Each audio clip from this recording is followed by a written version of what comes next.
Hello student, आज हम राजनीति विज्ञान विषय के अंतर्गत एक बहुत ही महत्वपूर्ण विषय पर वीडियो बनाने जा रहे हैं जो आप लोगों की परीक्षा के दृष्टिकोण से बहुत ही महत्वपूर्ण है।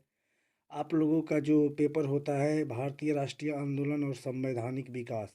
पेपर का नाम है भारतीय राष्ट्रीय आंदोलन तथा संवैधानिक विकास, उसी पेपर से संबंधित है यह। ठीक है, तो चलिए बच्चों, हम लोग इस वीडियो के माध्यम से देख लेते हैं कि कैसे प्रश्न पूछता है और क्या होता है आंसर। तो बच्चों देखिए, पहला प्रश्न है कि भारतीय राष्ट्रीय कांग्रेस की स्थापना कब हुई। देखिए बच्चों, हमारा राष्ट्रीय आंदोलन का जो सिलेबस है यहीं से प्रारंभ हो रहा है, इसीलिए हम लोग आप लोगों को यही वीडियो बना रहे हैं। ठीक है, तो भारतीय राष्ट्रीय आंदोलन का जो भारतीय राष्ट्रीय कांग्रेस से पूर्ण रूप से मानी जाती है कि राष्ट्रीय आंदोलन की प्रारंभ होती है। तो चलिए देखते हैं। पूछा है कि भारतीय राष्ट्रीय कांग्रेस की स्थापना कब होती है। तो बच्चों ये होती है 1885 में। ठीक है, 1885 में इस भारतीय राष्ट्रीय कांग्रेस की स्थापना होती है, जो एक सरकार से दबाव समूह के रूप में जन्म लेती है। और ये लॉर्ड डफरिन डफरिन उस समय गवर्नर जनरल था, वही डफरिन के दिमाग की उपज थी। और पूछा है कि भारतीय राष्ट्रीय कांग्रेस की स्थापना का श्रेय किसे जाता है। तो बच्चों पूछा है कि भारतीय राष्ट्रीय कांग्रेस की स्थापना का श्रेय किसे जाता है। देखिए, डफरिन की दिमाग की उपज थी, लेकिन इसकी स्थापना का श्रेय जाता है एओ ह्यूम। एओ ह्यूम क्या था, एक अंग्रेज अधिकारी थे जो इसकी स्थापना करते हैं, भारतीय राष्ट्रीय कांग्रेस की स्थापना करते हैं। ठीक है बच्चों, अगला प्रश्न है कि भारतीय राष्ट्रीय कांग्रेस, जो राष्ट्रीय कांग्रेस का जो पहला अधिवेशन होता है, कहाँ होता है और कब होता है। तो बच्चों देखिए, जो पहला अधिवेशन होता है वो बम्बई में होता है। बम्बई में 1885 का जो पहला अधिवेशन होता है वो बम्बई में होता है।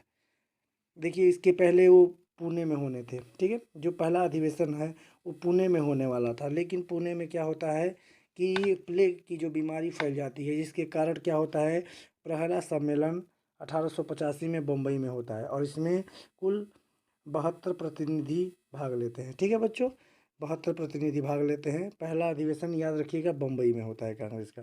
फिर पहला अधिवेशन की अध्यक्षता किसने किया था। जब कांग्रेस का पहला अधिवेशन होता है बम्बई में, तो उसकी अध्यक्षता कौन करते हैं। तो याद रखिएगा बच्चों,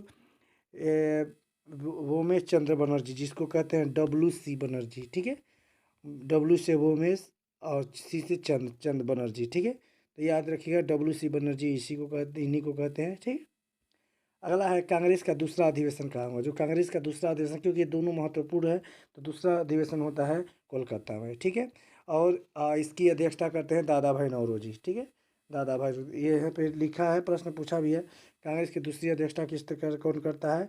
तो वो करते हैं दादा भाई नौरोजी। ठीक है, दादा भाई नौरोजी दुनिया का एशिया के प्रथम व्यक्ति थे जो भारत के होने के बावजूद भी ब्रिटेन की संसद में चुनाव जीते थे। ठीक है, वहाँ के मेंबर ऑफ पार्लियामेंट यानी हाउस ऑफ कॉमन्स में चुनाव जीत कर गए थे। ठीक है, तो दादा भाई नौरोजी उस समय भारत में क्या करते हैं, दूसरे कांग्रेस की अध्यक्षता करते हैं। ठीक, उसके बाद है कि कांग्रेस का कार्यकाल। जो कांग्रेस टोटली है, क्योंकि कांग्रेस 1885 में गठित होती है और भारत की आज़ादी कराती है, यानी भारत की आज़ादी में बहुत बड़ा योगदान देती है।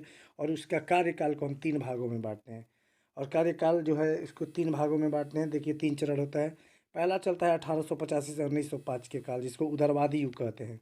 ठीक है, दूसरा चरण चलता है 1906 से लेकर 1900, सॉरी बच्चों देखिए 1919 है। ठीक, याद रखिएगा 1999 गलती से हो गया है, 1919। ठीक, उग्रवादी युग। ठीक, तीसरा चरण होता है 1920 से लेकर 1948 तक, यानी गांधी जी की मृत्यु तक, उसको कहते हैं गांधीवादी युग। उदारवाद नाम से ही समझ में आ रहा है कि इसमें प्रेम क्या भावना होगा। उग्रवाद का मतलब यानी पूरा उग्र रूप धारण कर लेने वाले लोग थे।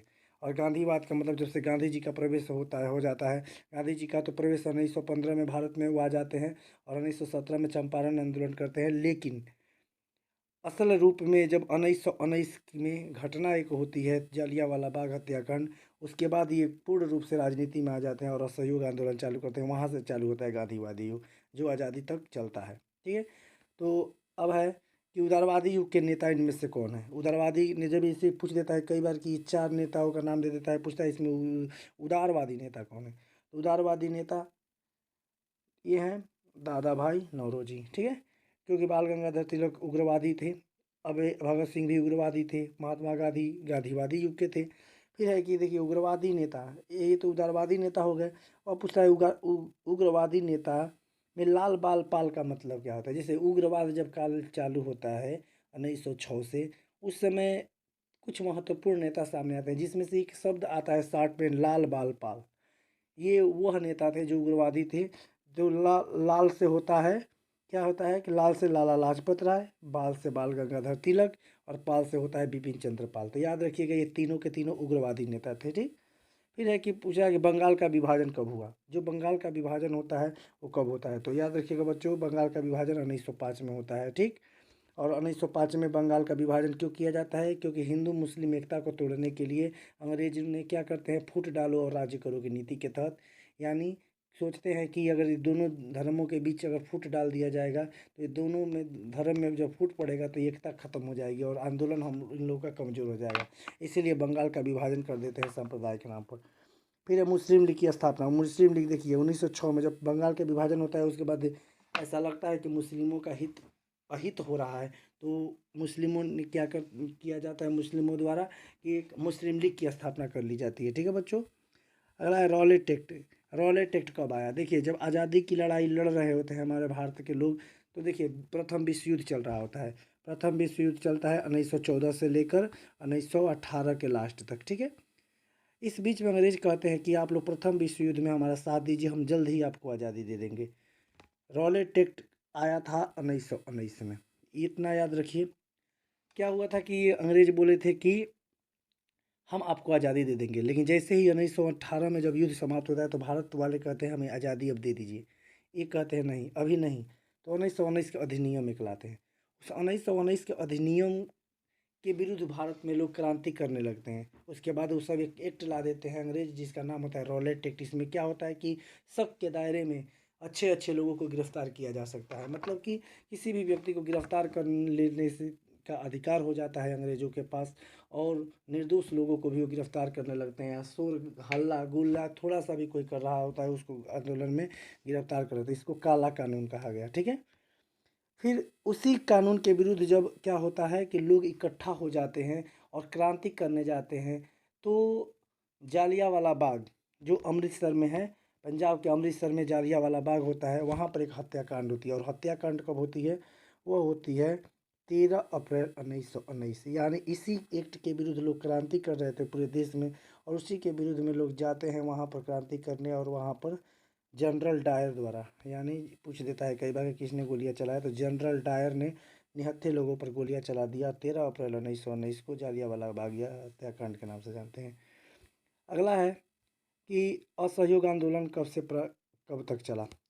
जो असहयोग आंदोलन, जैसे क्या होता है जब जालियांवाला बाग हत्याकांड होता है तो गांधी जी को इस बात का बड़ा दुख होता है, और पूरे भारत में वह एक आंदोलन खड़ा करते हैं जिसको कहते हैं असहयोग आंदोलन। और वह असहयोग आंदोलन चलता है 1920 से लेकर 1922 तक, ठीक है। 1920 से लेकर 1922 तक चलता है। लेकिन 22 में क्यों भंग कर दिया जाता है? तो होता है चौरी चौरा कांड। और चौरी चौरा कांड कब होता है? 5 फरवरी 1922 को। और 12 फरवरी को गांधी जी क्या करते हैं? असहयोग आंदोलन वापस ले लेते हैं, ठीक है।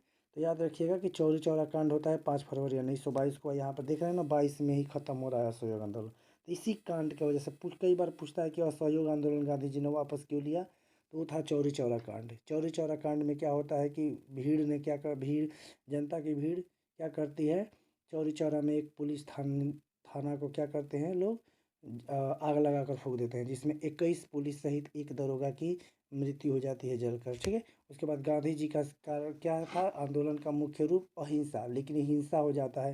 गांधी जी इस कारण अपने असहयोग आंदोलन को वापस कर लेते हैं।